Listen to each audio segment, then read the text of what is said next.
What's up, everybody? Welcome to another episode of the Vinyl Den, your channel for record collecting by record collectors. I'm Nick. It's Tuesday. Time to check out some new releases that are coming out this Friday, October 24th. There's about 450 albums that are coming out this week. I got 12 on my list for today.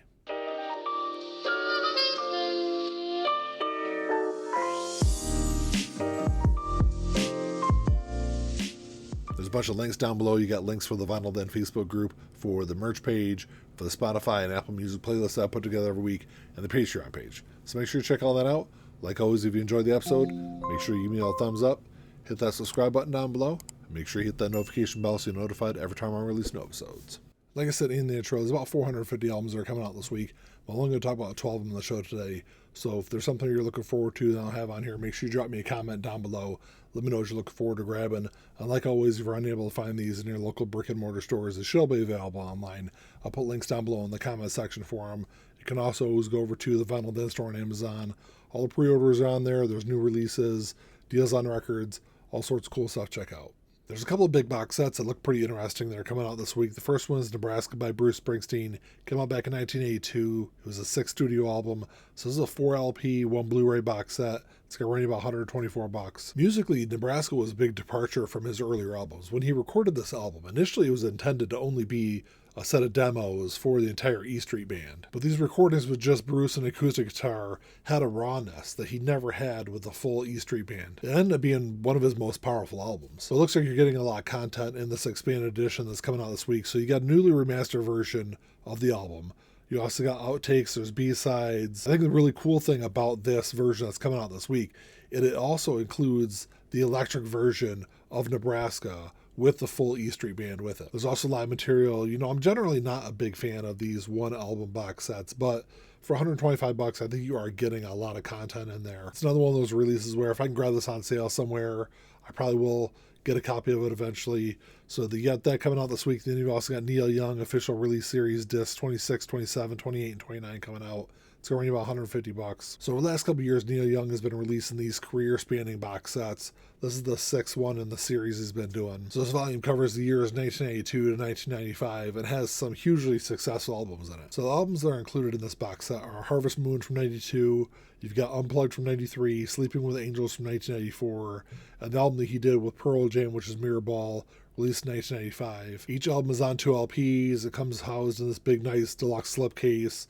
It's all individually numbered, which I don't know how many numbers or how many releases they did of this, because it does say limited edition, but it doesn't say limited to how many copies. If you're a Neil Young fan, $150 is a lot to drop on this one. It is also going to be available as a CD box set for only about $50. Outside of the early 70s period from Neil, I think this is probably the second best period of his career.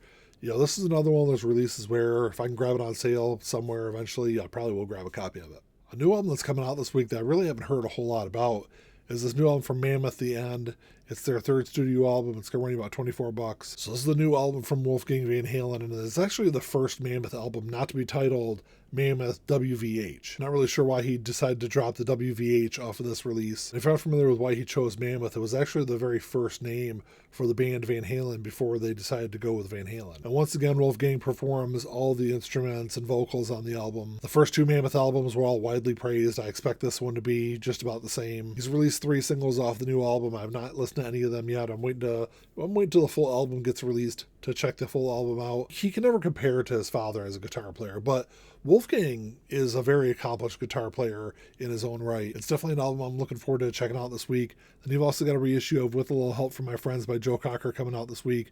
Released back in 1969, it was his debut studio album. It's going to about $28. So this is being released in celebration of Joe Cocker finally making it into the Rock and Roll Hall of Fame, which he's been one of those musicians that for the last several years I've been saying is long overdue for induction. And it was this album that introduced the world to his more like soulful blend of rock music.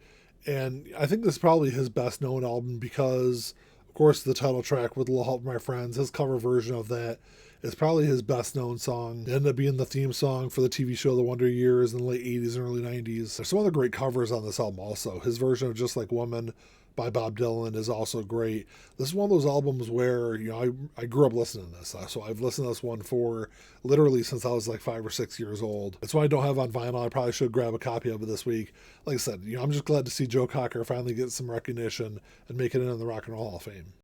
Got the new album from Demi Lovato coming out this week. This is It's Not That Deep. It's her 9th studio album. It's going to be on lavender vinyl. It's going to run about $30. So this is the follow-up to her 2022 album, Holy Fuck, which ended up being one of my favorite albums of that year. And musically, it was a big shift for her to this more like hard rock infused with punk, which she dabbled with a little bit on her first couple of albums before she shifted to more like of a mainstream pop sound. But this new album sees her pivot again to more of like a dance pop sound, which I was a little disappointed by because with how much I loved that last album, I wanted to see what she could do in that genre moving forward. She's already released 3 singles off the new album.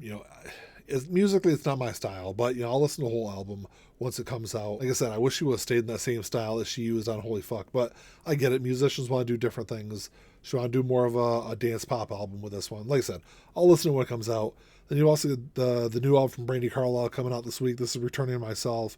It's her 9th studio album. It's going to be on white vinyl. It's going about $33. This is her first solo album since In These Silent Days in 2021. Yes, she released Who Believes in Angels earlier this year with Elton John, which was met with rave reviews, but this is the first album of her own music all by herself since 2021. Over the course of her career so far, I think Brandi's really established herself as one of the better singer-songwriters of her generation.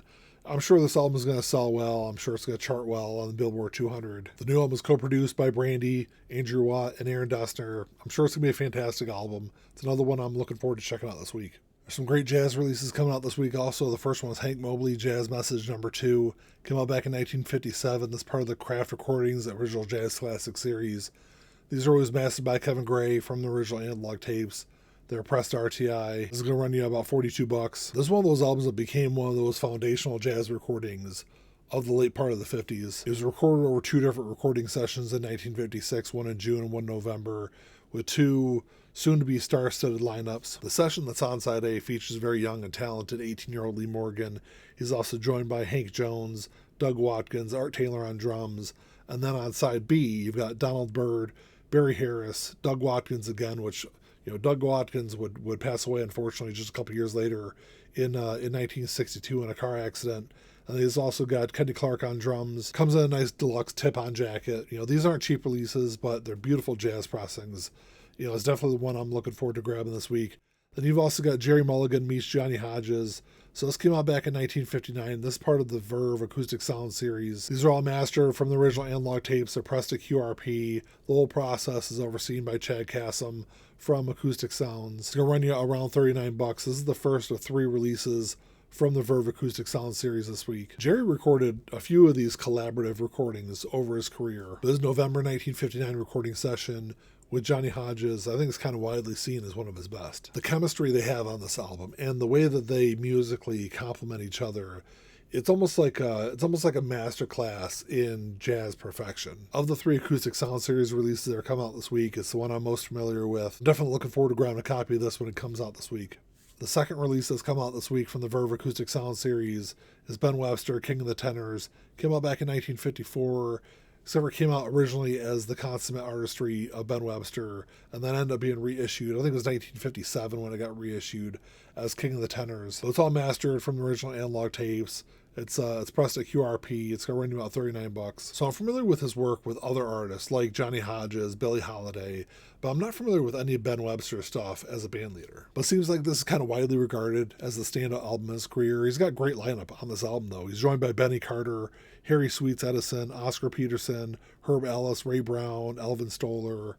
Looks like it's going to be a great release. It's one I'm sure it's available on streaming services. I'll stream it and check it out. And then the third and final release from the Acoustic Sound series you got is Stan Getz, Getz meets Mulligan and Hi-Fi. So this came out back in 1957. It's all the same stuff. It's all mastered from the original analog tapes. It's pressed at QRP. It's going to run about $39. So this is kind of an interesting album because Stan Getz and Gerry Mulligan had never worked together. So to mark the occasion, the first half of the album, or the first part of the album, they play each other's instruments. So you got Stan playing the baritone sax, and then you've got Gerry playing the tenor. It's an interesting and very innovative sounding album, and I think it's probably one of the more unique sounding albums in either one of their catalogs. It's definitely another great jazz album to check out if you're unfamiliar with it. And I will say that's the one big thing about this Verve Acoustic Sound series is they do a great job at pulling out a lot of these older jazz albums that a lot of people are unfamiliar with. They do a great job at breathing all new life in these albums. They are definitely some of the better sounding jazz albums you're going to find out there today. There's also Duran Duran Greatest coming out this week. So this came out back in 1998. This is the Greatest Hits compilation on 2 LPs. It's going to be on white vinyl. It's going to be about $37. This contains songs off the first 9 studio albums and was never available on vinyl until earlier this year. And it looks like it's getting a restock this week. It's got 19 of the band's best known songs across 2 LPs. So this was first released in 1989 as Decade, and then when it got released in 1998, it was an updated version of it. I think it was like 4 or 5 extra songs they included on the compilation. But my issue with this release is some of these songs were edited down to fit on a single CD. And when they pressed this on vinyl earlier this year, they didn't restore the songs to the full songs that they should have. Because it's on 2 LPs. It runs, I think it was like 78 minutes long, and they could have easily fit the full songs on those 2 LPs. And the edited versions of those songs that are included on this compilation were never released as radio edits or in any other kind of way as singles. They just edited down those songs to be able to fit them on one CD. So for this release, they definitely should have restored those songs to what they originally were. So that is coming out this week. And then the last album I got on my list is Gordon Lightfoot, Summertime Dream. Came out back in 1976. It was his 11th studio album.